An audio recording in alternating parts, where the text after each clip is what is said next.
Servus, Matthias here with Gretchen Walla, and this is Single Track. In this episode, Gretchen shares what makes the trail running community so special in her hometown, Bellingham, Washington. We also talk about the challenges of hosting trail races in this, yes, still pandemic times, and what we hope 2022 will bring for us trail runners. But before my chat with Gretchen, I wanted to share with you a really cool product that came across my desk over the course of the last few weeks. The Epic Water Filter. Epic makes a water filter for your fridge, pitcher, and for your water bottle.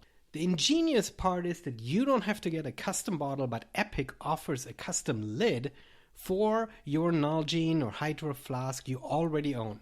The lid connects the water filter to your existing bottle. I tried it with my Hydro flask and it works beautifully.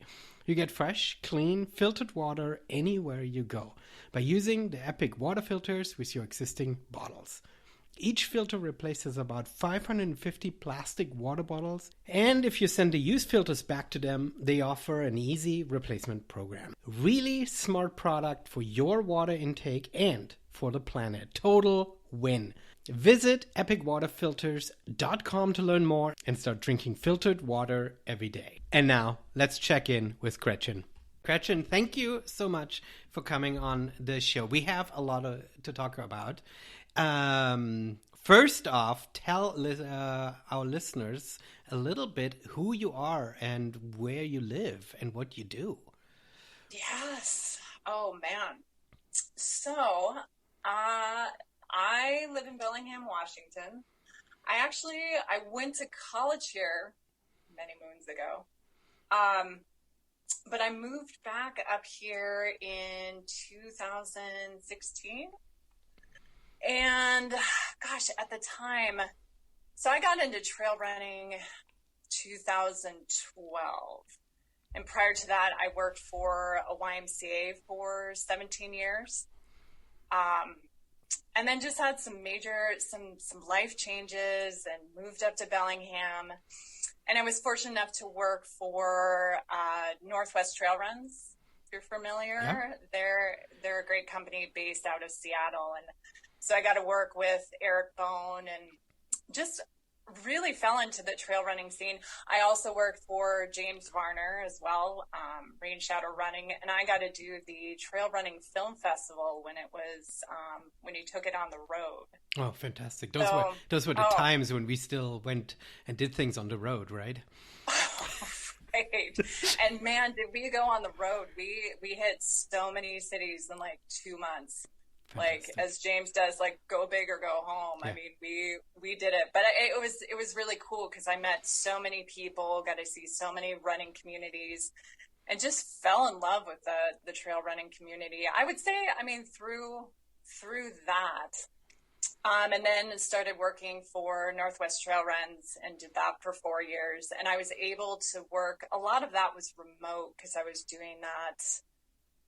I was marketing manager and then the volunteer coordinator, but a lot of that I could do from home. Mm-hmm. So I made the move to Bellingham because even in college, while I didn't really, I mean, I was a college student, right? So I wasn't going up into the trails and utilizing the outdoors, but I always loved the feel of the town. Mm-hmm. And it just felt like home. Yeah. And so I always told myself if I could figure out a way to live in Bellingham, because it's not an easy town to get a job in. And there are a lot of us that are up here that work for ourselves or work remote. And so if I could do it, I would do it. And 2016 was the year I did. And it was so easy to plug in here, especially in the trail running community. It's a very welcoming town. I was introduced through some friends to Chrissy Mail, the race director of Chucking Up 50K. Yep. And then just all around, I mean, Chrissy. Yeah. Badass. Legend in the sport. Legend in the sport. First American to win UTMB. And I love mentioning that because there are these ongoing jokes about UTMB that no American has won UTMB, but it's no American male has won UTMB. Right. There are plenty of So women good. who are slaying that race. So Thank you for pointing that out. Yeah. right? Yeah. Oh my goodness. I have to say my first run with her, I was so incredibly nervous. I'm like solid mid-packer. Like at times I'm elite mid-packer, but I'm no, I was like, You know, oh my UTMB gosh. winner. Oh, heck no.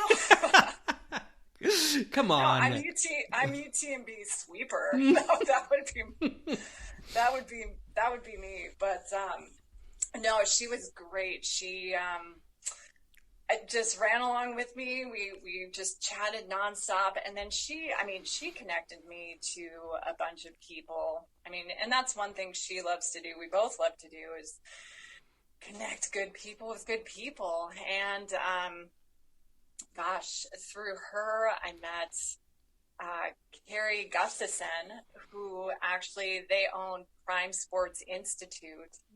And I don't know if you follow me, you see that I'm always in like Normatec boots. Are you familiar with Normatec Yes, boots? you know I am familiar with that because of. But yeah, I'm following you. Yes. Yes.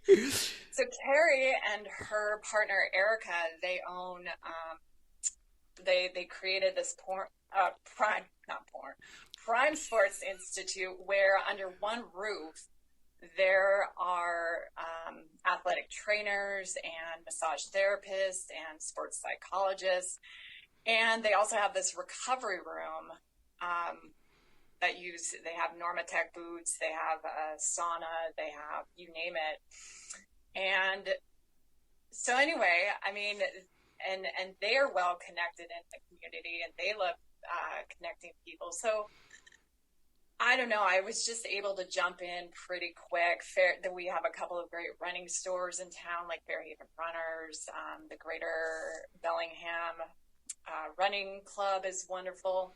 Anyway, I just feel like I found home up here. So Bellingham is truly a special place. It is sort of a little, it's a lot far out because you can't really go much further out than that, but you're still super connected because Vancouver isn't far away, even though it is across the border, and Seattle isn't far away, but because it's sort of on far out, it is actually a fairly big and independent city, even though population-wise it's not, right? You sort of had to create a very sustainable community because you're far away from stuff, right? Yeah, spot on. And you have the water right there. You've got the mountains on the other side. A big college that always brings in influx of young people and stuff, right? My wife is from up there, so I'm familiar, even though I've never lived in Bellingham for long period, really full time. I visited family up there many times. I'm familiar with the area, the way it sort of geographically sits, but I've never really experienced it from within. I've never been plugged into the community up there.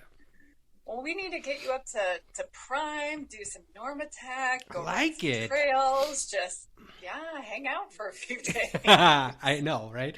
And then yeah. Next time we visit family up there, I should swing by for sure. Yes, yeah.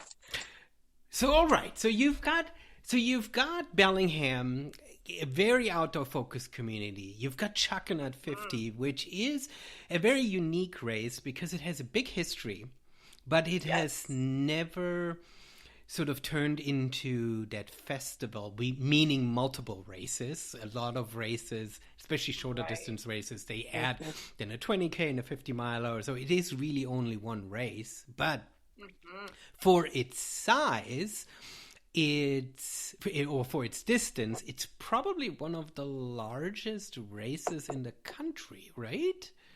In terms of runners signing up. Right.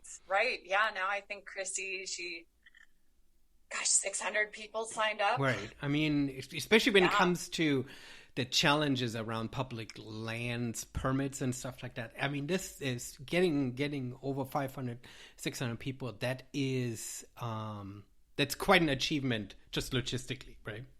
Okay. Yes, agreed.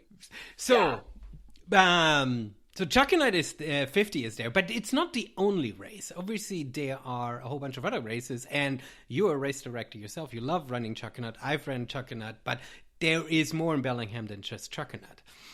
Oh, right. I mean, there are outdoor events year round, whether it's small, local run trail races, or, I mean, ski to seas up here. Yeah. Just so many outdoor events. But Destination Trails still has some races, through Candace Burt. Yeah. Greater Bellingham Running Club has races. In fact, I ran their race, Blanchard Beast, in October, and it's a smaller, like 100. They had like 100 people this year, and I think because of COVID, they had to, scale it back. But such a fun race that was on Blanchard Mountain, Oyster Dome area. There's you could probably find an outdoor event and maybe even a trail race almost every weekend. Fantastic. Basically. Yeah. Oh, no, it's amazing. And it's amazing that people are willing to come out and support such a great variety of events and don't see it as competition to each other and stuff. It's great to see that sort of embrace of all things outdoors. Yeah, for sure. Agreed. I will say though, I mean, I actually just this morning, and as a race director, I mean, putting in those permits, and I do have a race in Bellingham that I took over, in 2019, and you do have to submit your permit enough ahead of time because there are so many outdoor events, and there's like, oh, nope, we got like 4 events happening at Lake Pad that weekend. Mm-hmm. Like maybe choose another weekend. But it can get tricky. But what is nice is that there's a lot of communication, and I would say you're right that it's not competitive. It's like, hey, we can work this out. Can figure stuff out. Yeah, exactly.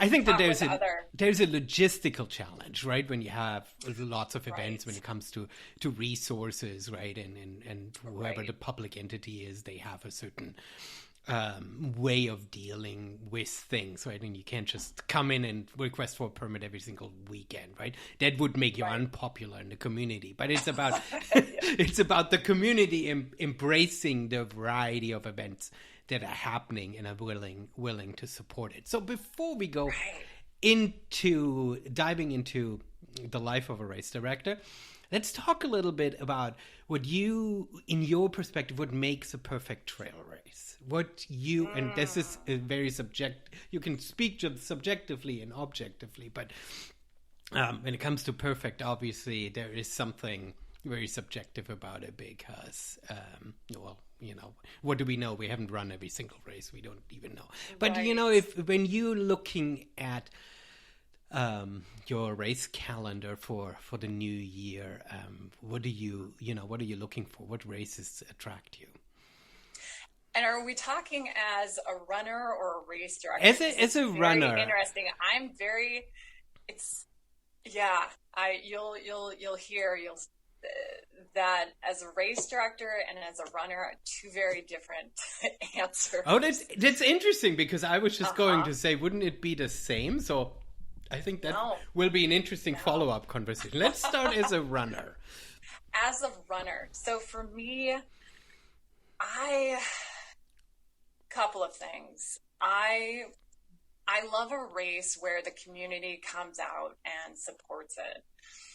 And Chuckanut is one, Cascade Crest 100 is another. I love the feel of Cascade Crest. It was my first 100, so I will say it's got a special place in my heart, but just how that the community comes out and supports that race, that I don't know, I almost put that first and foremost, that right along with the actual trails and where you're running is a beautiful. I do like a race that, has some views, has beautiful single track trail. Ideally, so it used to be, I liked running races that I hadn't been on those trails that much. Like, I used to be where I would sign up for a race and I would not go out to the race course at all and train on it. I'm like, all right, I'm going to see it all for the first time. And I know it's gorgeous based on what other people have said or photos or, doing a little digging around. But I wouldn't necessarily go out and train on it. It is a great way of exploring a new area. I enjoy these kind of quote unquote vacation races where you sort of go somewhere where you would have otherwise not gone and do a race, and you get to explore a race. You explore trails and explore an area in a very in a very lazy way, in a sense that you never even had to pick up a map beforehand. You just follow the markers and there's going to be an aid station, right? I mean, in a sense, right? And it's a great way of sort of going to places. Well, I mean, it can backfire if you never explore the map and you get lost. But in general, right, you didn't have to figure out which hike should I do when I'm down at XYZ, right? You can sort of say, I'm going to run this race and I'm going to explore these mountains, this region and stuff. And so it is a great way of seeing new places. Right. And that's how I felt, for instance, with TNOA Country 100, Brian Morrison's race that he created. There were certain sections of that course I knew really well because I've been going out there for years. And then there are sections I had never seen until that race. And I loved it. Yeah. I loved, just being like, I had no idea about these trails. Yeah. This is gorgeous and hard. and very, very hard. Oh, that's the word that I'm hearing. I know. Yes. If you like to power hike, if you're a good power hiker, I feel like that race is a good one. Because you will power hike. You will, yes, you will power hike. I think even the top runners had to actually power hike in that one. But So looking for races, moving forward, I don't see myself racing a whole lot, but I just know in the past when I'm choosing races, again, more destination, beautiful area, but also community is just huge. Like the race director passionate about the race. Usually a passionate race director pulls in amazing volunteers, and then the community just comes out and supports you through, as you're in the pain cave or whatever you may be. Yeah. So that combination of community and just beautiful trails. And it's interesting because at an aid station, you get two types of really great volunteers. You get the ones who are runners themselves, and they really understand the pain cave that you're in, and they understand the kind of, how your hydration bladder works or whatever, right? There's sort of that practical, I see what you need because I've been there before. I'm racing myself, right? But then you get these other volunteers who are incredible with hospitality. They never would run themselves, but they totally understand how to create an atmosphere, and they are just as great as the ones who are race runners themselves. So true. Right? Yep. There are always those people who just absolutely love sort of creating this incredible atmosphere.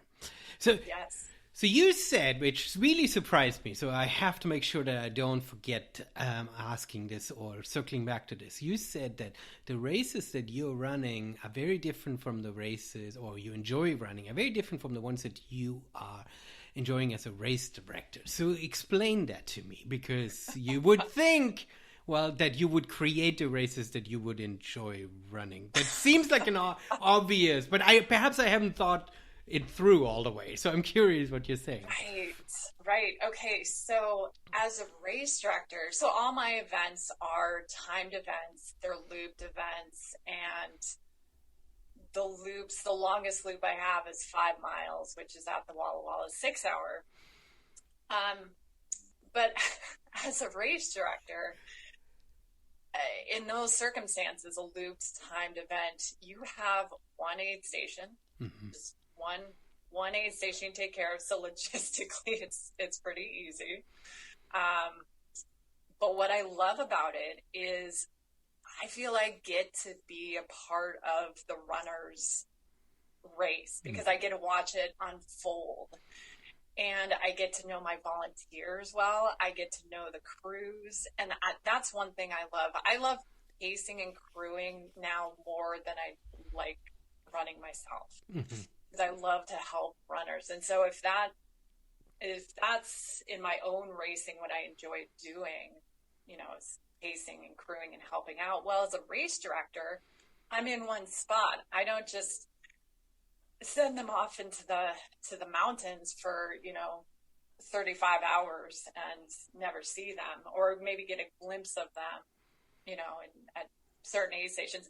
I know race directors that love that. They're like, oh my God, they're gone.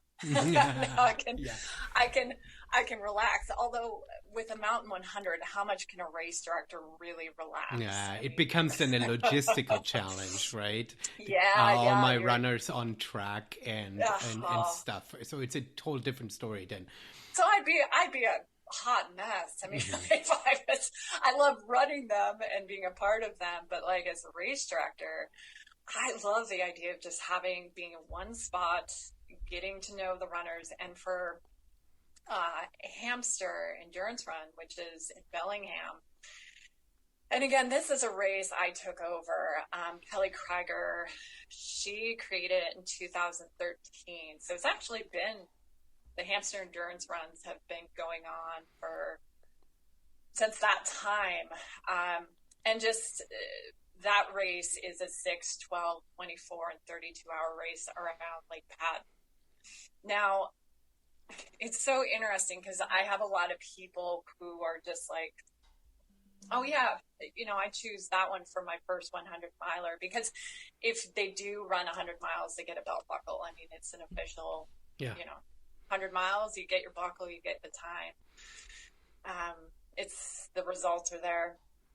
And people think it's easier, but I'm like, oh my God, no. I mean, for me, no, it's not. Like the idea of mentally, to me, that is a harder mental thing. How long is one loop? 2.6 miles. Okay. So, but there are people that love that. But for me as a runner, that I mean, maybe there's a part of me that's intrigued because now I've watched enough runners do it and it's so inspiring. But it's not my first choice.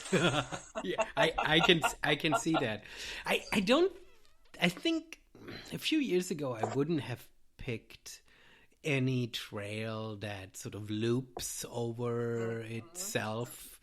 But there is a very practical aspect that it makes it a little bit easier. I ran Lumberjack 100K, and that was 5 loops of 12-ish miles or so.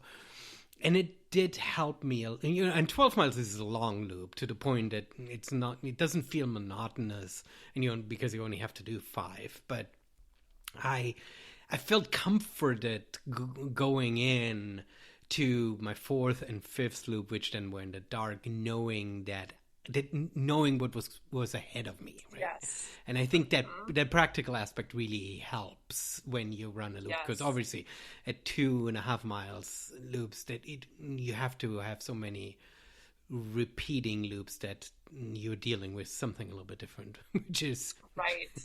repetition. Yeah, and I have runners for that exact reason.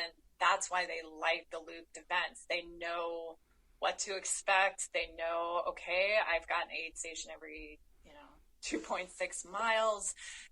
They're nervous running in the dark, so this feels much safer instead of being out in the middle of, the Tianaway mountain range, where it's very remote. So I do understand for a lot of runners' perspective why they choose those events. But then again, as a race director, watching them mentally have to push themselves those last loops, I mean, it's just I'm so inspired by them. Mm-hmm. And because with like the 32-hour runners, I'm seeing them so often, I really feel like I'm a crew member, and I had amazing volunteers this last year. So I really could, sit down with a runner and just say, hey, what can we get you? And there was a few runners they were attempting their first 100 miler. And, I made a few suggestions. They asked like, I'm feeling tired on this or that. And so I was like, well, try this. I could actually spend a little time with the runners. And there was actually a point where, it was pretty low key at the aid station. And I had one runner that I knew really wanted that 100-mile buckle, and it was going to be really close. And I asked my volunteers, I was like, can I go out for a loop? Are you okay with that? Yeah. So I actually went out with one of my runners and got to hear his story. Well, all that to say is that it was really on the line. He didn't think he was going to finish. And, the way in which he was moving, I knew if he could keep up that pace the rest of the time, which was really, that 100-mile shuffle / walk. But I said, you keep this up and you don't spend so much time in the aid station, you can get it done. Yeah. And he did within, 15 minutes. But not only was I really emotional, but the volunteers that were there, because they had also seen his race unfold, everybody was super emotional, because it's like, I'm not the only one that gets to know runners. Volunteers get to know runners. The other crew gets to know runners. And it's just, I love it. No, you speak to something really, really special about our sport because we are talking often about these really incredible physical endurance feats, but in the end, it's about our individual accomplishment within a community, because we could just go out and do this ourselves without anybody being there. But sort of having this community around us creates not just a security blanket, but it creates sort of this fabric of possibility, if you will, right? All of a sudden you're able to do more than you could do yourself, even though you're not being carried. You still have to do it yourself. Right. Yeah. Right.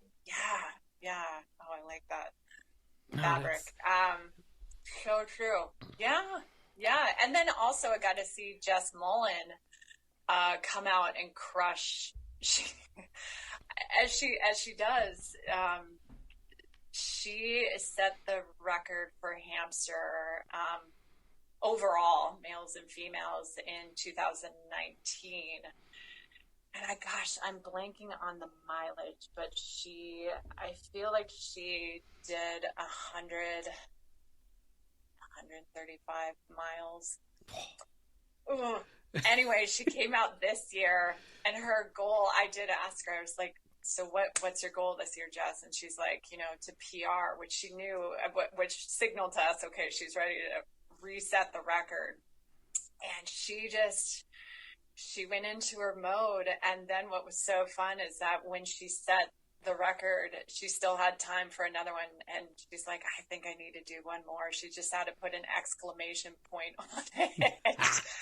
And everybody loved it. It was so, and also too, I mean, because there's the park's open to the public, there for people in the public that were coming over, and they're like, who is that? What is she trying to do? And we're like, oh, she's about ready to set a record here. And amazing. So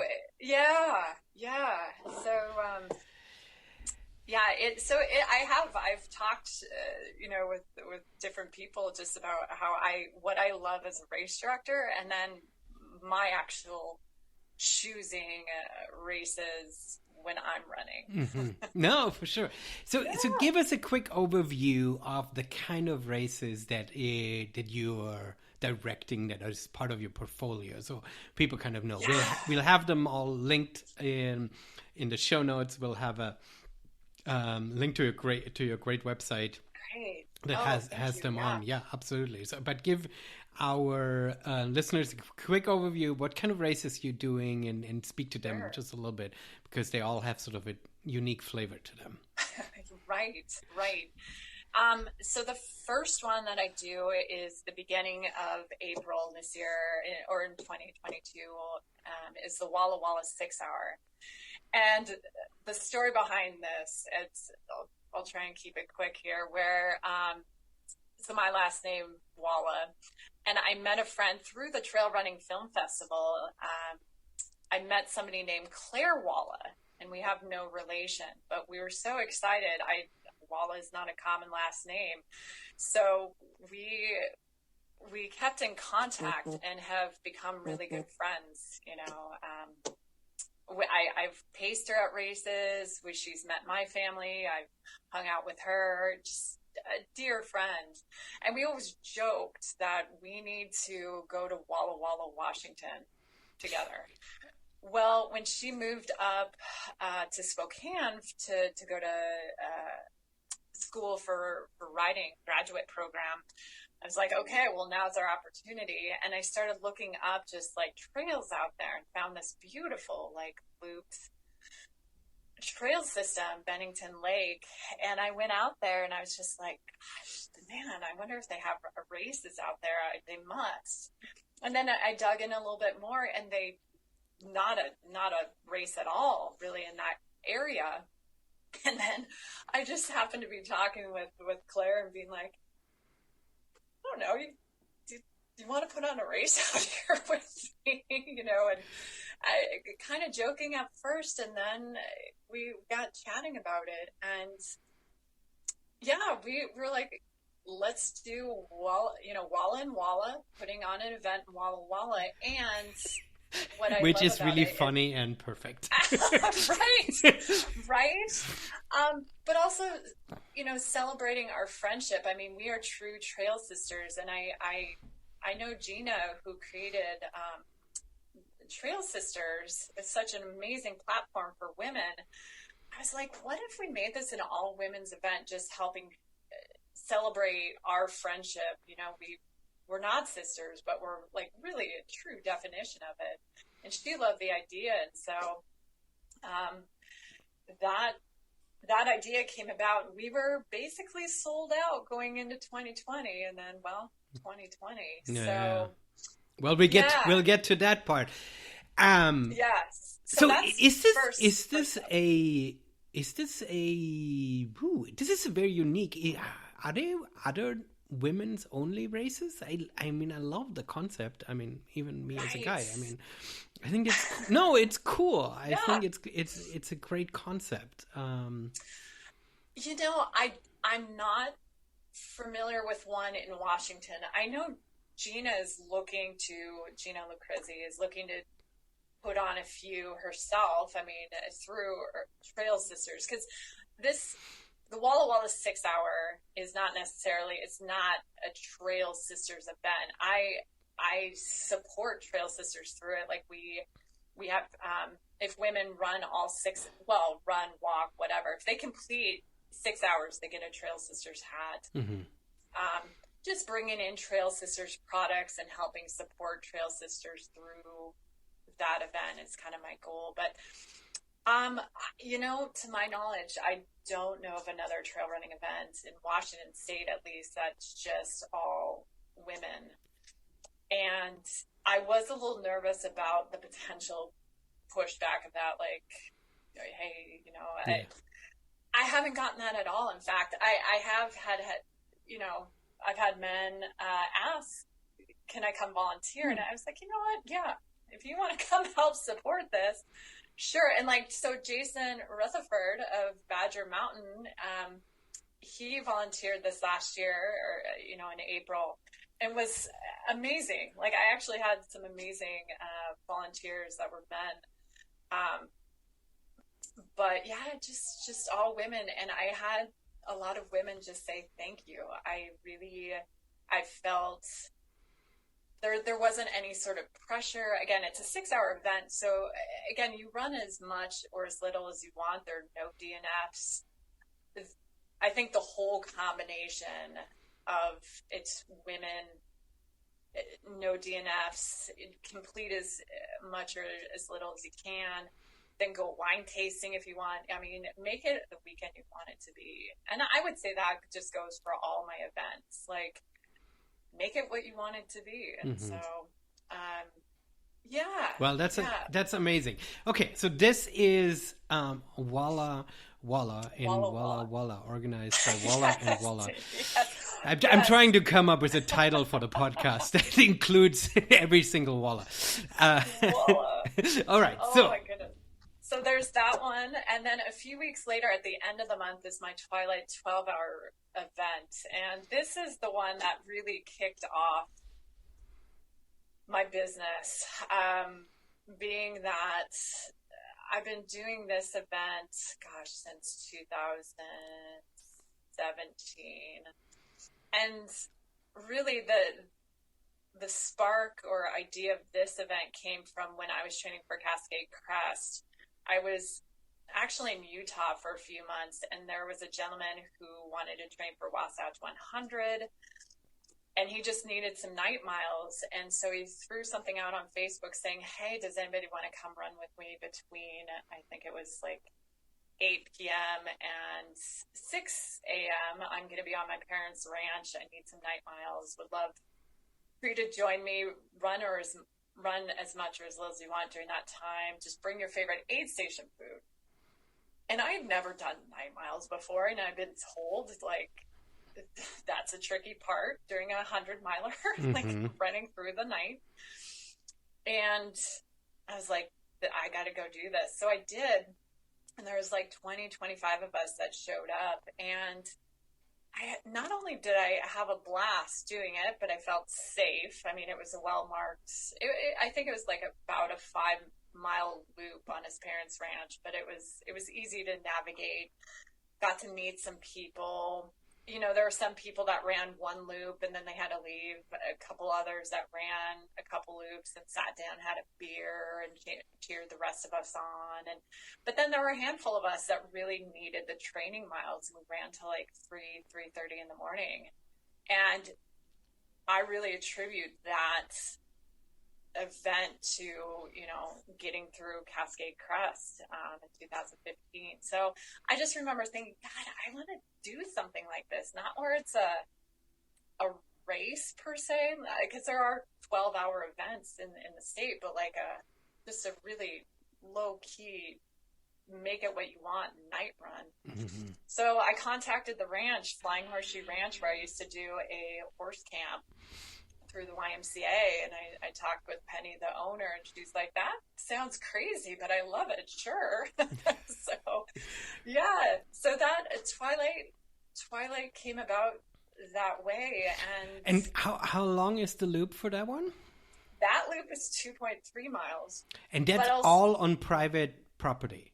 Correct. So amazing. No permitting. Yeah. Fantastic. Yeah, it's honestly, it's not very, it's my biggest expense is I do rent a log cabin on the top of the hill where the running happens. So what's cool about the setup of the ranch is that everybody can stay, camp.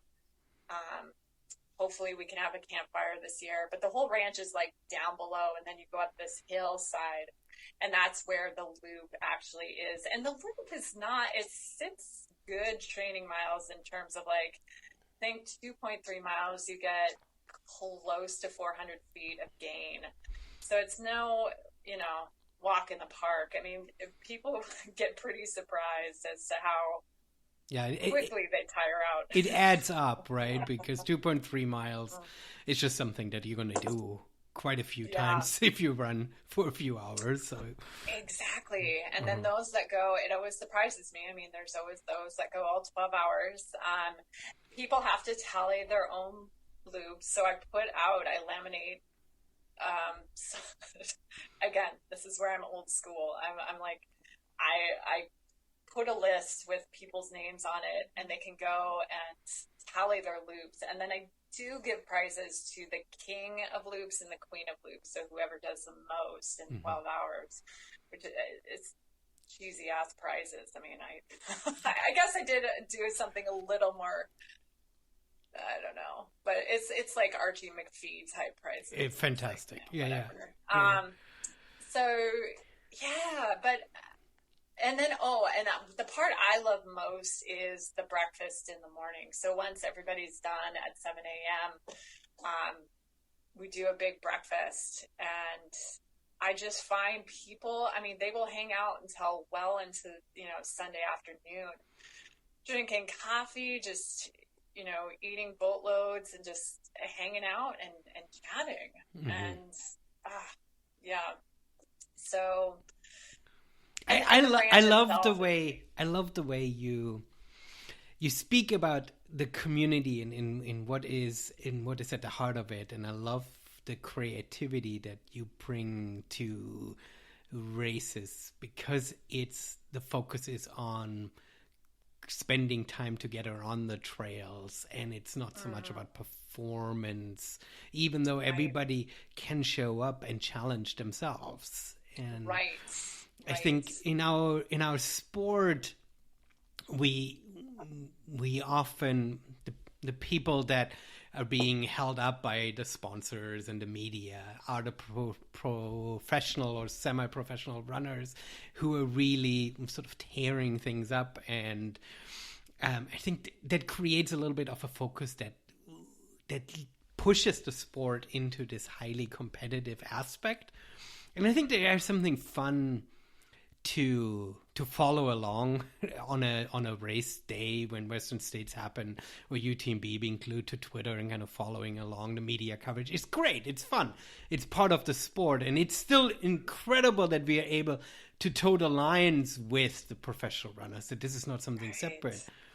But at the same time, I think it's great to see this infusion of creativity into the sport, or this preservation of creativity, rather, to say, okay, what kind of events can I create that are not just focused on, we need another 100-mile distance because 100-mile is the most sought after and competitive, and that's the one that gets you golden ticket into Western States, so, right? I mean, sort of flip this entire thing on its head. I'm super inspired by that. I love it. Thank you. Yeah, I agreed. We have so many great races, from 5Ks to 100 milers out here. We don't. I mean, I guess there can always be new ones, but yeah, I don't have the drive and desire to create another one. I do like the, just a little different flavor, a little more laid back. I guess, again, going back to just make it what you would want it to be. I will say, though, for those that are competitive, for, like, say, the Walla Walla 6 hour, I do, the winner, the overall winner of that event does get instead of a medal or a buckle or anything, it's a weekend away in Walla Walla. Like, they have get gift certificates, they get wine, they get a 2-night stay in Walla Walla. Like, I basically going out to the community and putting together a Walla Walla basket. Fantastic, yeah. So yeah. Well, I think that's the beauty of it. It's not so much about being anti-competitive or dismissing the competitiveness of the sport. It's more about the creativity behind it, of like what kind of events can we create. So anyway, let's keep talking about your other events. Sure. I want to hear more. Thank you. Yeah. well, I touched on hamster endurance runs. Again, I took that one over, and it's in Bellingham around Lake Haddon. And that one I do, there's a chunk of money that goes to the YMCA here. They have a great Girls on the Run program. Love what the YMCA does up in our community. So, and so yeah, that one, again, you're around Lake Haddon for whatever you'd like, 6, 12, 24, 32 hours. Nice. So, And you're staying up the entire 32 hours, or do you allow yourself a nap in between? you know, that this is such a, with all my events, and this also goes for pacing and crewing, I stay up the entire time. And I have found that I try and sleep sometimes. Like, I know it's probably good, but I have too much adrenaline going. And people find it really interesting. Like, I get a second wind and a third, fourth probably too. But like Sunday, people will come back or volunteers will show up and they're like, "You've been up since, 6 a.m. yesterday?" And I'm just like, yes. So yeah, I stay up the entire time. And then even the day after, I don't usually get great sleep after the events.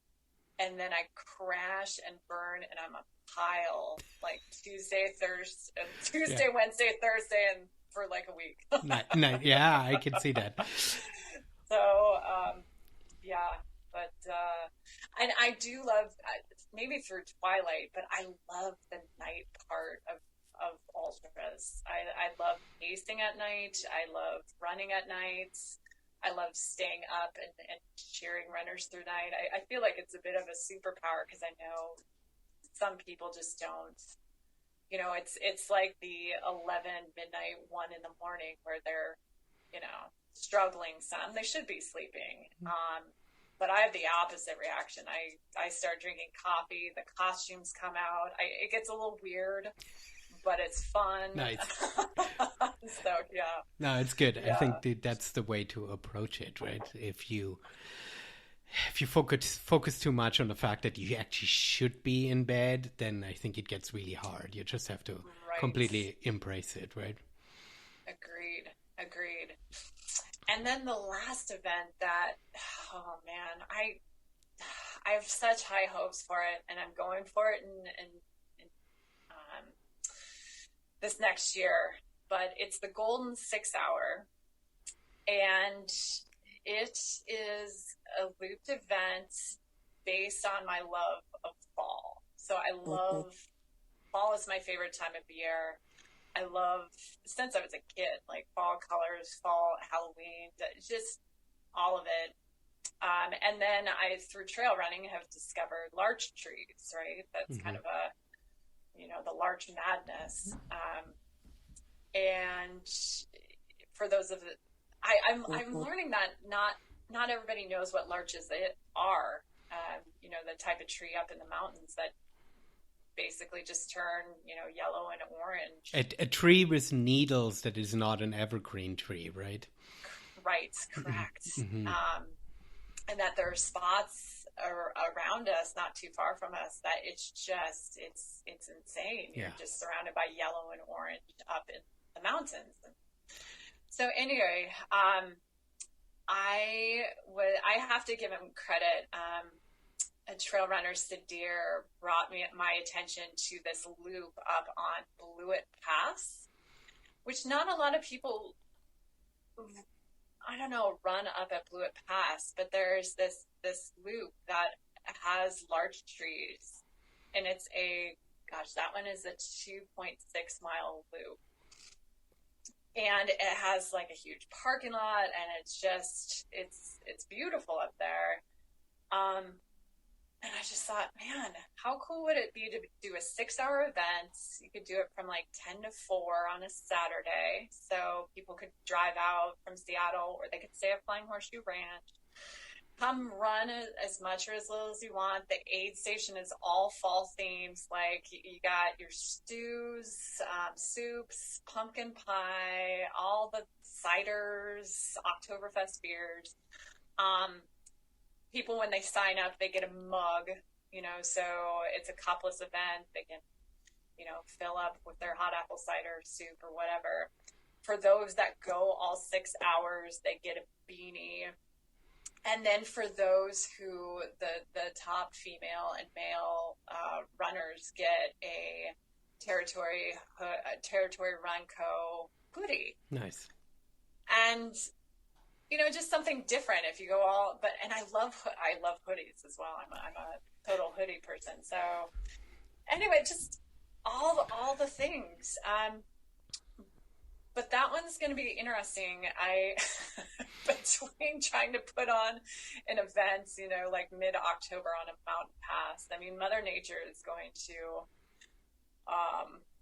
it'll be interesting. Yeah. I have been up there the beginning of October, and I couldn't complete the loop due to snow. And then the following weekend, the snow had all melted out, and the larches were out for the most part. And then this year when I went up there, so I didn't end up holding it this year because we had that major surge in COVID cases. And I actually, the community, Kittitas County had a major surge, and the hospital that I would have, is kind of my go-to hospital if there's an emergency, they were turning patients away at the time. Like, man, I don't know. I've never seen this event in action. I'm on top of a mountain pass. If things go sideways, and as we've seen recently, I mean, shit can happen during an ultra, and I want to make sure I'm prepared. I don't want to be sending a runner down to, you know, this hospital that's like, no, sorry, we can't take you. Yeah.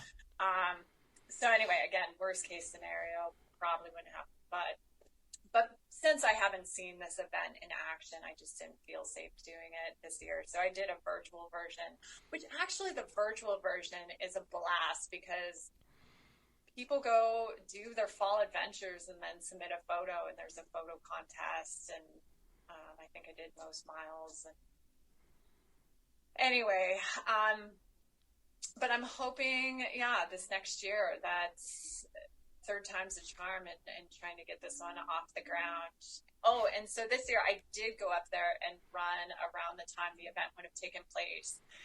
And oh my gosh, as we also know with Mother Nature, you just don't know when the large peak is going to hit and where it's going to hit. Like the enchantments might be like, the larches might be insane, but then they may like not necessarily be insane on Blue Pass. It just, you know, it's different weather systems. And when I went up there, I was like, oh my gosh, like this is, it was so, it was the most beautiful I'd ever seen it. I'll put it that way. And I was like,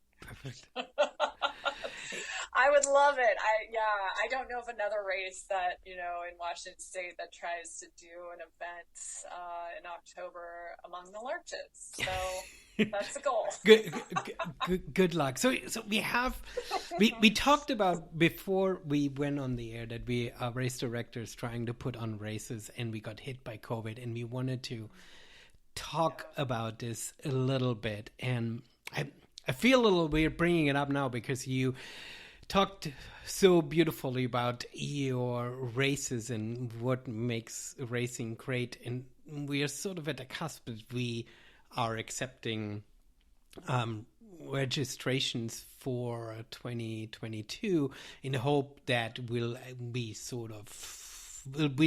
learned enough to be able to live with it. We won't be anywhere near post-COVID in some respect. But how was it other than other shit, right? I mean... Right.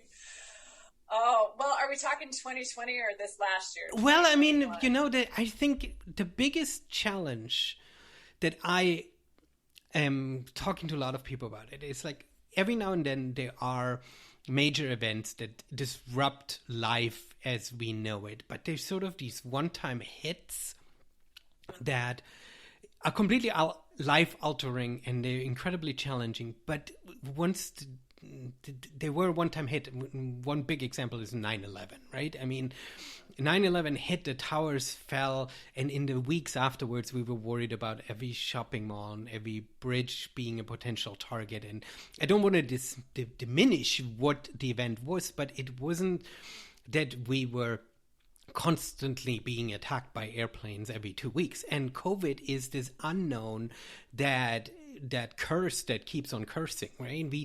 Every day we turn, there is a new spike. We learn something new with the vaccines. There's a new mandate. There's a new government regulation. Things are so fluid, and the vaccine or the virus itself is still just as dangerous as it's been. And so therefore 2020 was shit because everything got canceled and everything, but it wasn't just, well, a big event happened and we need to be respectful and we sort of need some space, and one person is going to tip their toes in, and then afterwards we are back to sort of normal. We will never get back to normal in that sense, right? And this sort of new reality is challenging, and especially for somebody like you who speaks about community and right. I mean, this is, from a trail racing environment, is truly life altering. And yeah, I mean, the proverbial shared M&M bowl at the aid station that everybody just puts their dirty fingers in.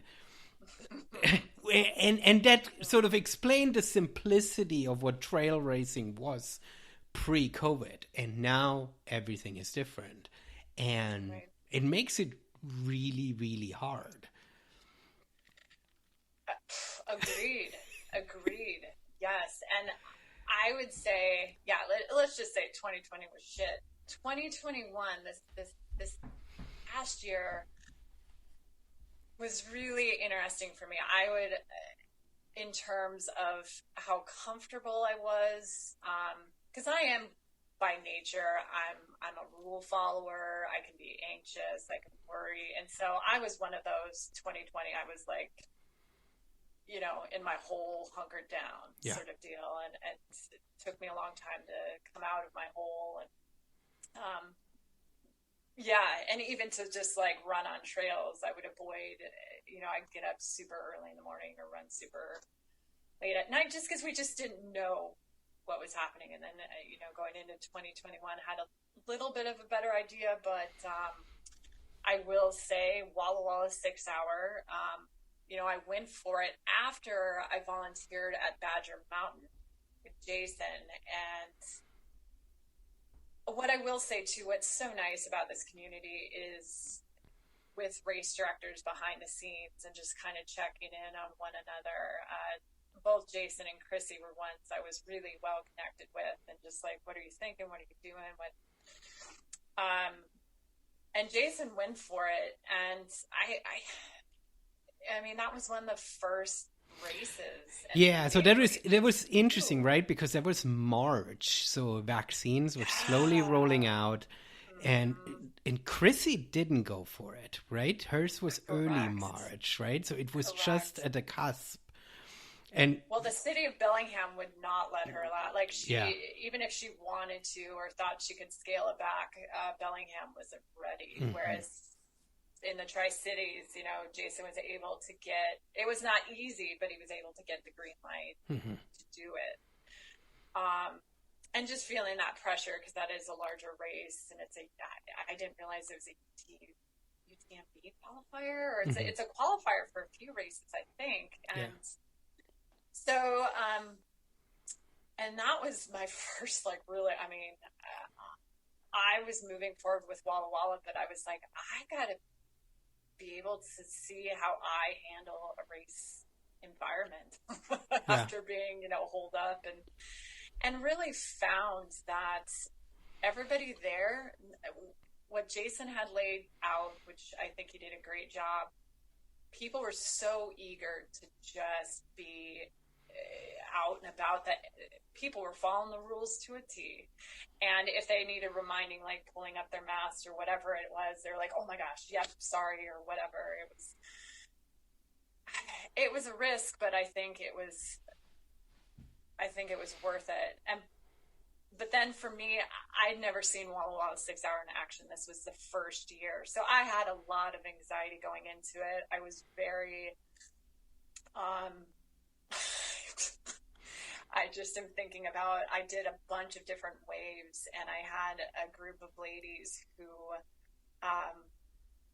they came from an area that didn't have mask mandates. Mm-hmm. And I mean, I had to very sternly remind them because they didn't have their masks at the start line, and that, I think that was part of my permit. Yeah. Like, ladies, my permit could be pulled. I need you to have your mask. Like, it was very, very strict with the rules and anxious, but it all seemed to go well. Twilight was tricky because Twilight, as we've been talking about with my events, it promotes community. Mm-hmm. Well, one of the safest things about trail running is that people spread out. You send them off, and it's not like they're running with thousands or hundreds of other people. They're spreading themselves out in the trails.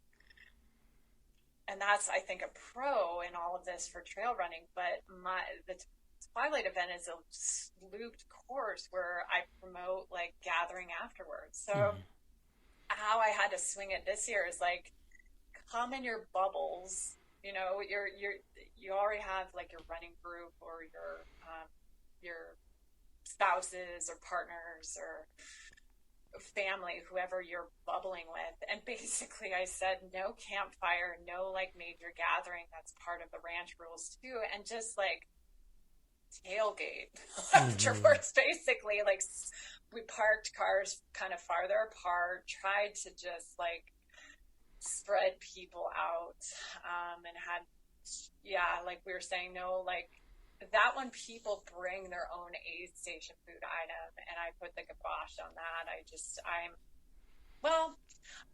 did allow people to bring packaged items. And it just was a much different aid station feel this year, but I really encouraged people to just bring their own stuff. Yeah. And a lot of people did. So Twilight definitely had a different feel 2021.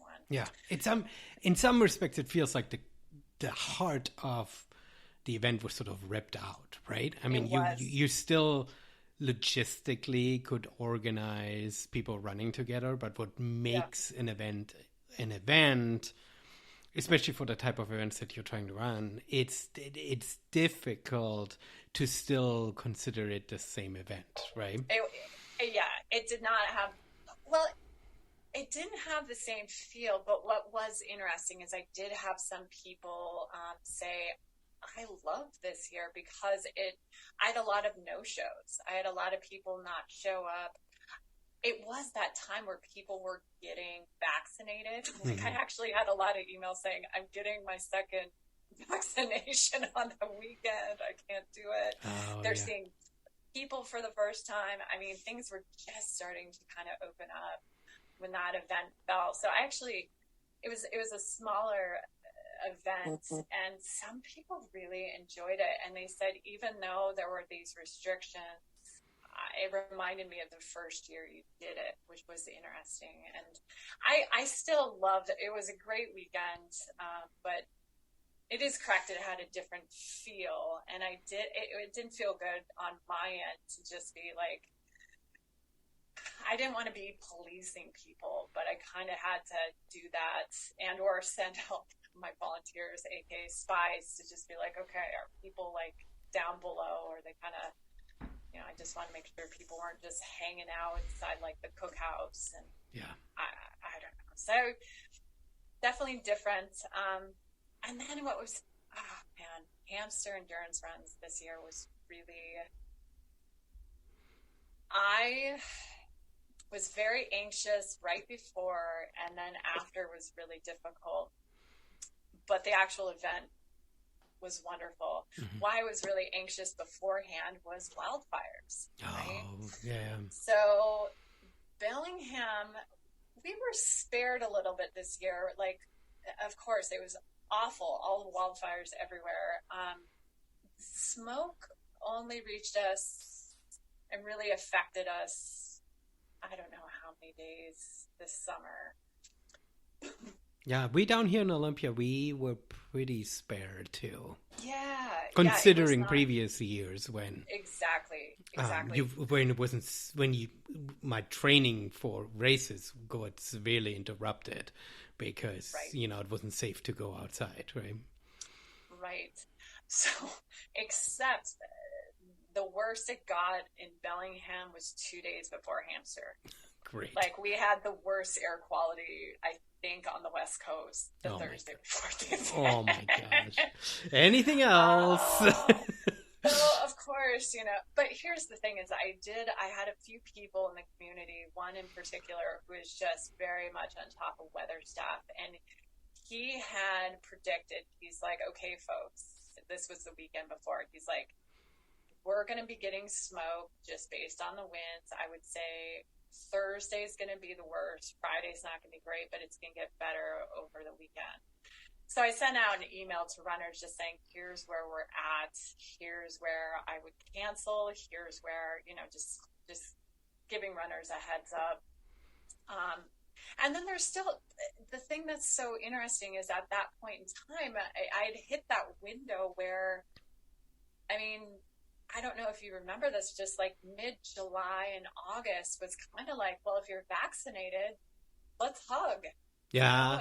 And not, masks were not a thing. I was seeing trail races happening, no masks. Like, if you're vaccinated, you're good. Yeah. That's when I organized my race. And it was a really weird situation because essentially throughout all the communication, it looked like, there were even a couple times when people went maskless grocery shopping and stuff, right?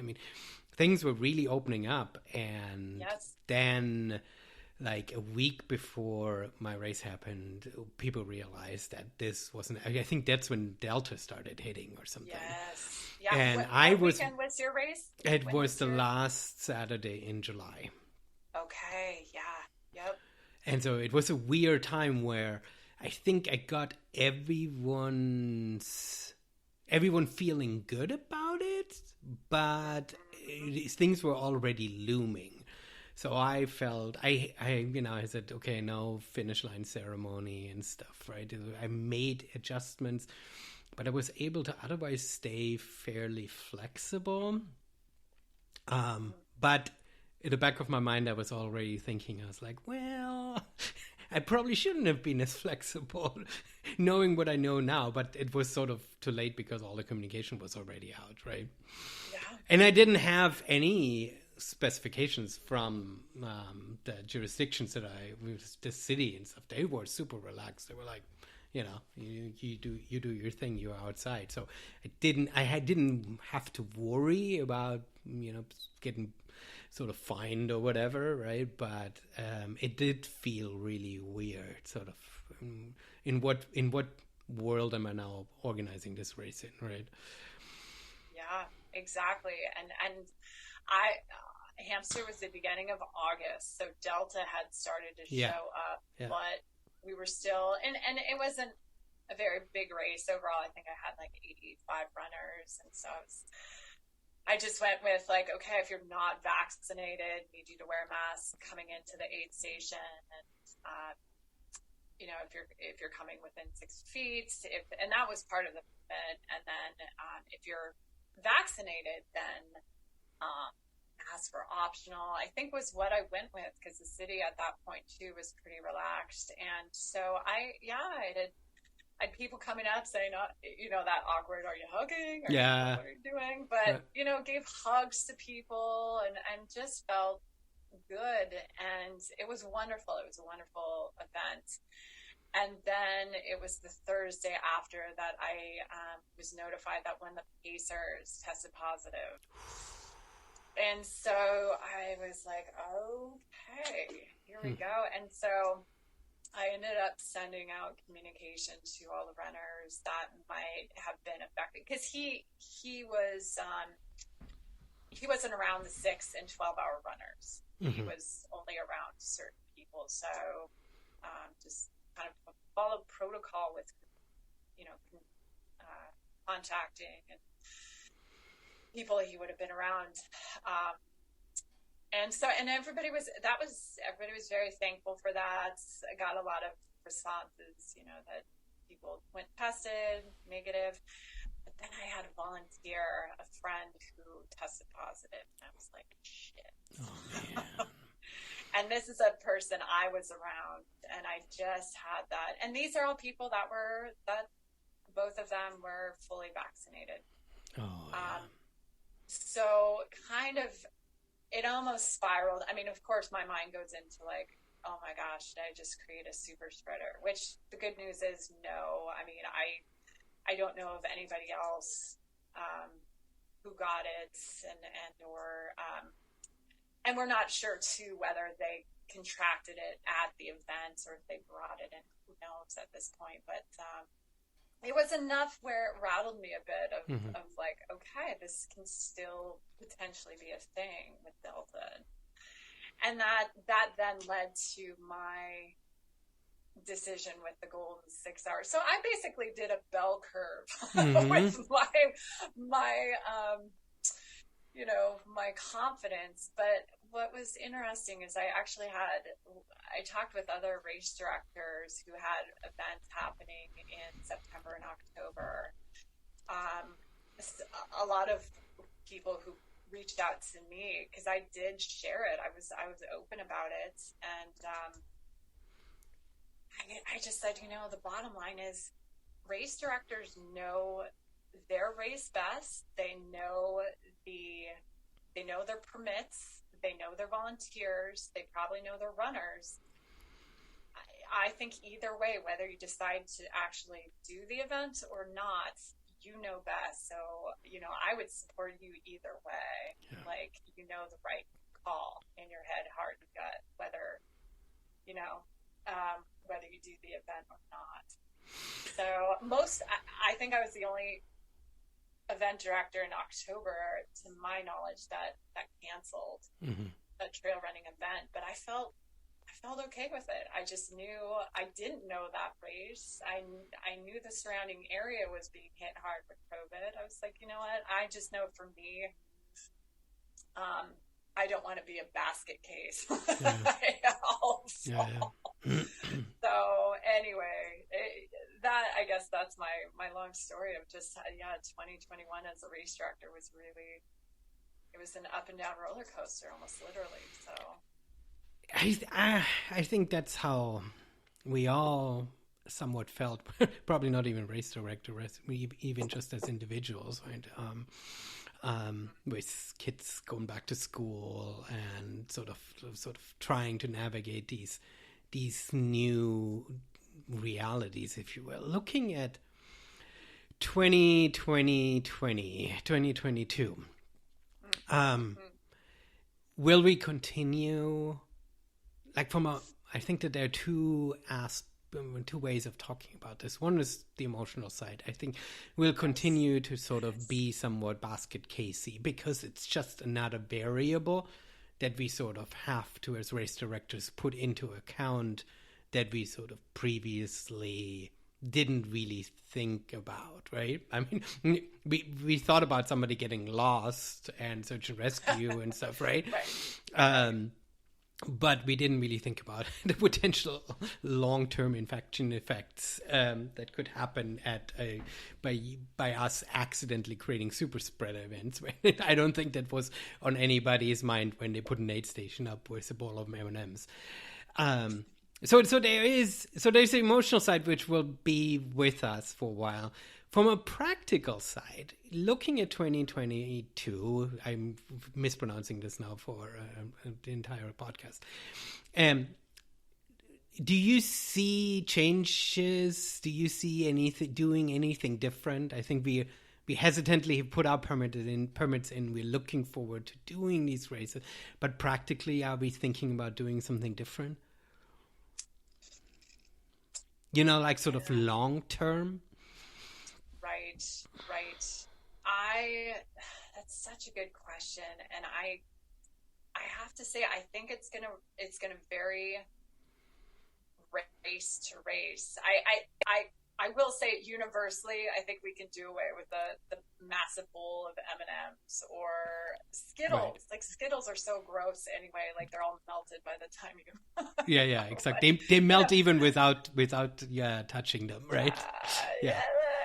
I mean, which creates another problem. I mean, that's the thought that I had, right? I think we, as a community, we increasingly went into try to reduce waste as much as we can.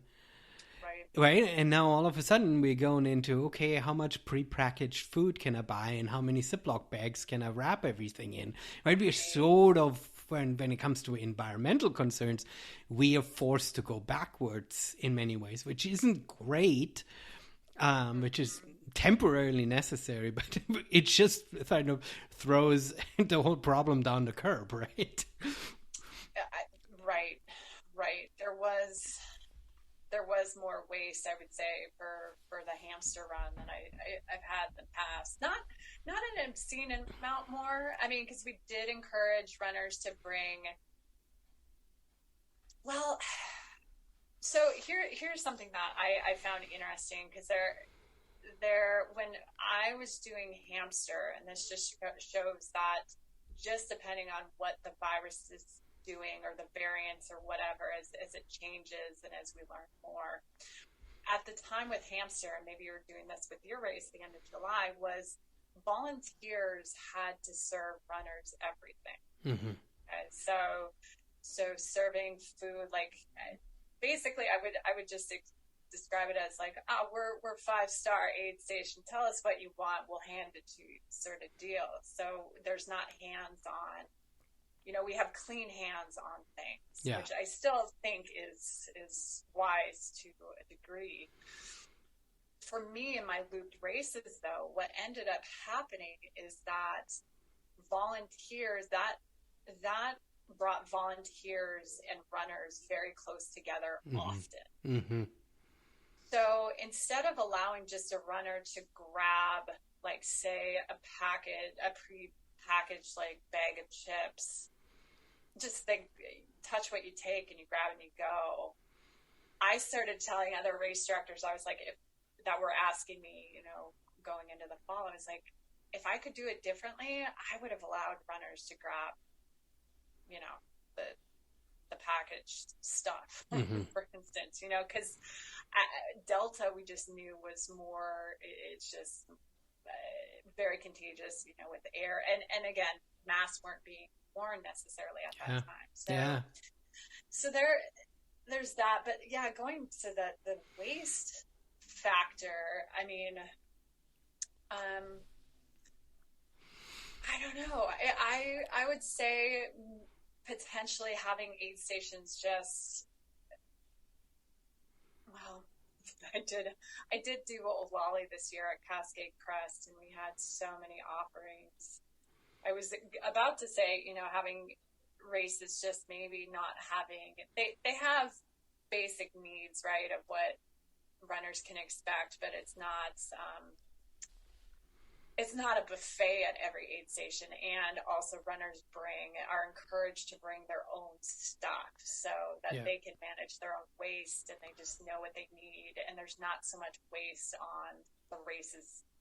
I think that would be a wise decision. Granted, that kind of takes the fun out of certain aid stations. Like, I had the Progi aid station, and then we had a bunch of other fun things, and runners just, depending on what they needed, I mean, they love the Progis, or they loved this or that, or I don't know. It's nice having a variety, but it's interesting. I think you had an interesting experience saying you were out at Badger and you experienced pretty strict protocols. I was down at Zion in Utah, and I basically outside from a giant drive-through pickup line, which just made the cars idle for an hour instead of being physically standing in line.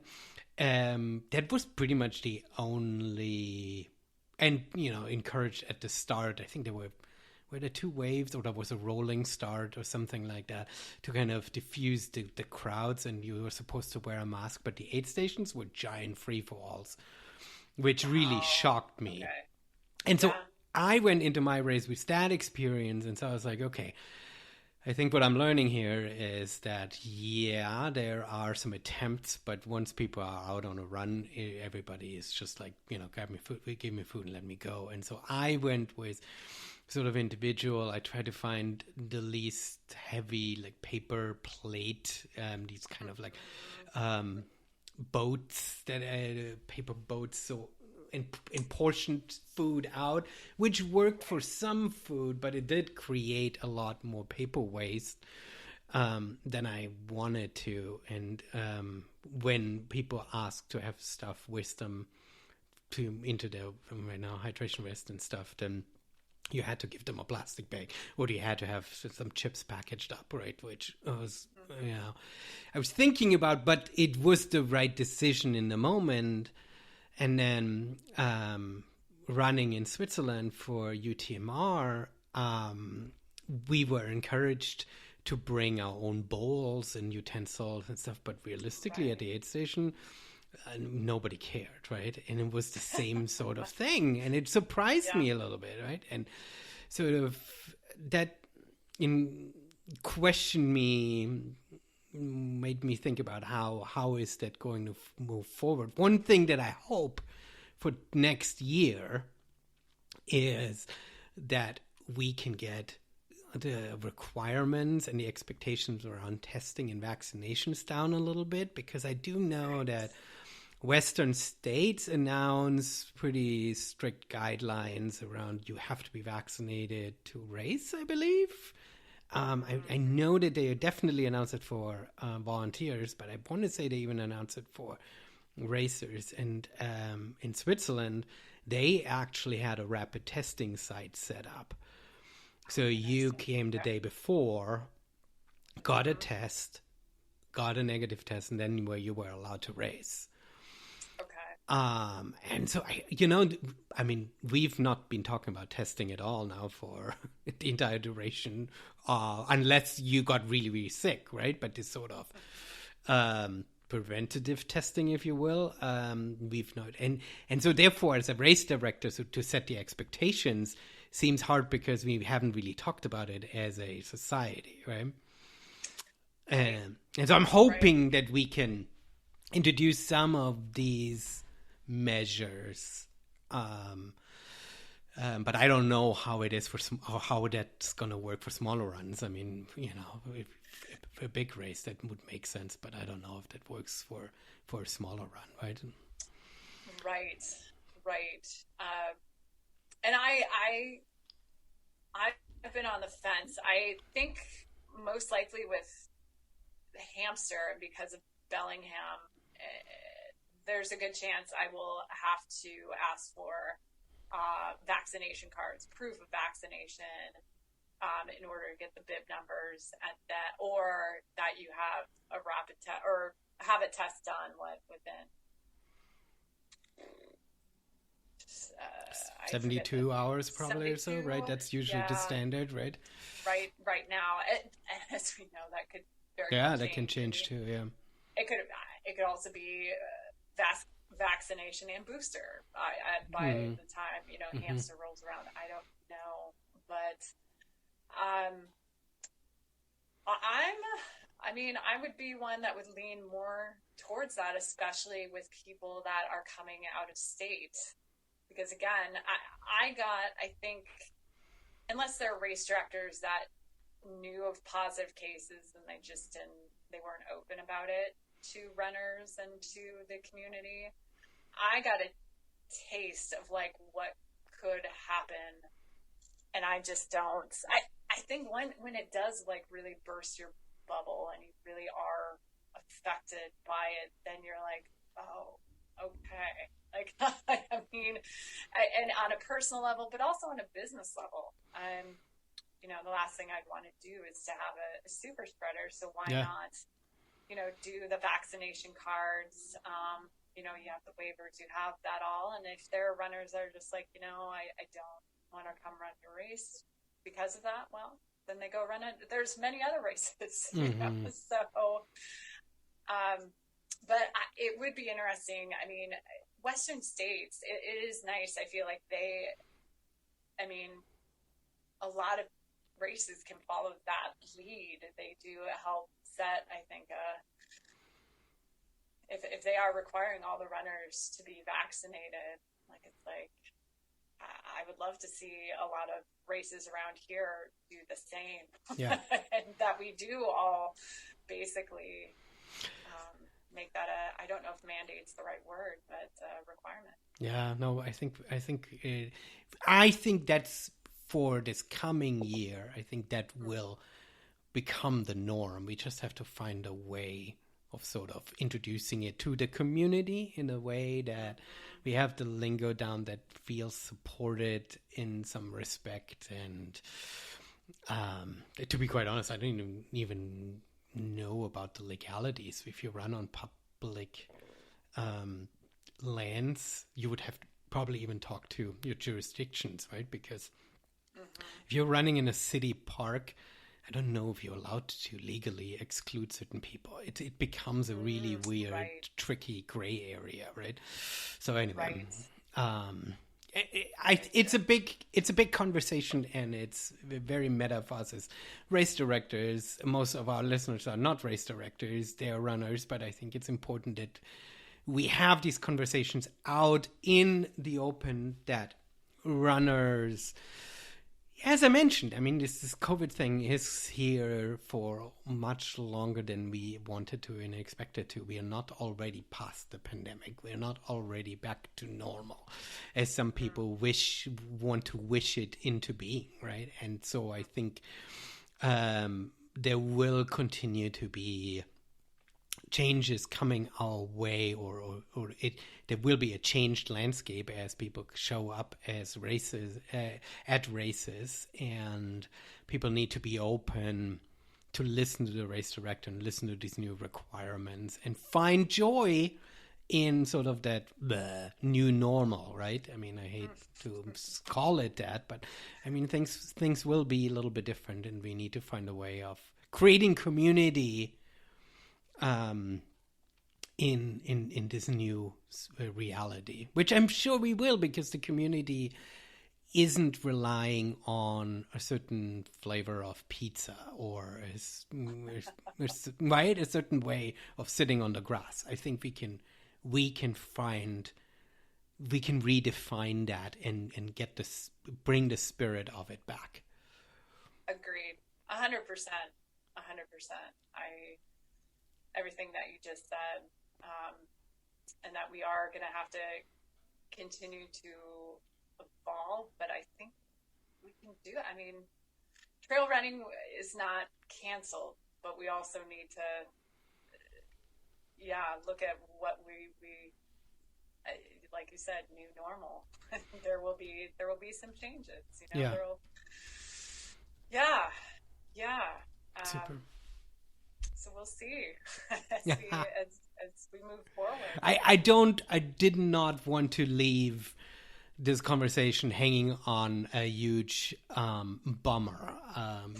You've spoken in such a beautiful way about what makes trail running and trail racing in a community so special, and I think that's the feeling that we need to end on, which is that bringing people together and experiencing the outdoors and challenging ourselves with what our bodies are capable, what our minds are capable of, is a beautiful thing. And I love seeing new creative ideas come up with how this can happen as we're moving forward.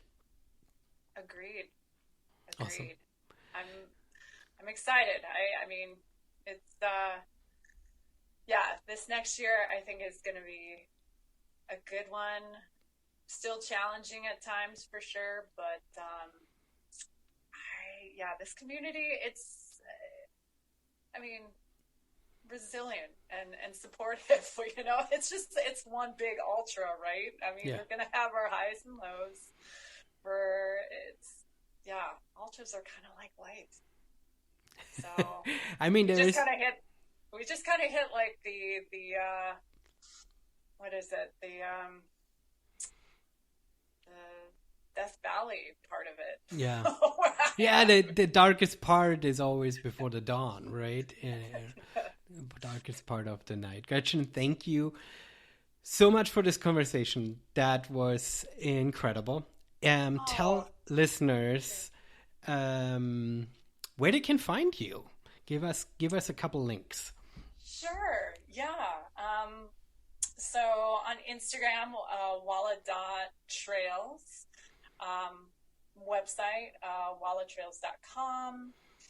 I guess there's my personal page too, Gretchen_Walla on Instagram.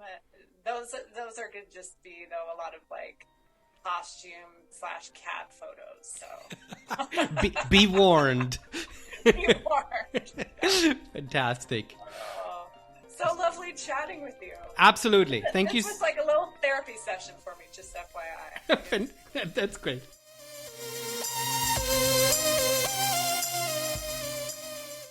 We are racing again, people. Virtually, that is. Real racing is coming back, and more on those very soon. But virtual races are so much fun, and I wanted to bring back the Virtual Vert Challenge I hosted in 2020. The race relies on a formula I was inspired to create by looking at the way UTMB determines points for their qualifier races. Learn more about the Virtual Vert Winter Challenge at rockcandyrunning.com and sign up and come race with us this March. Races are back, baby!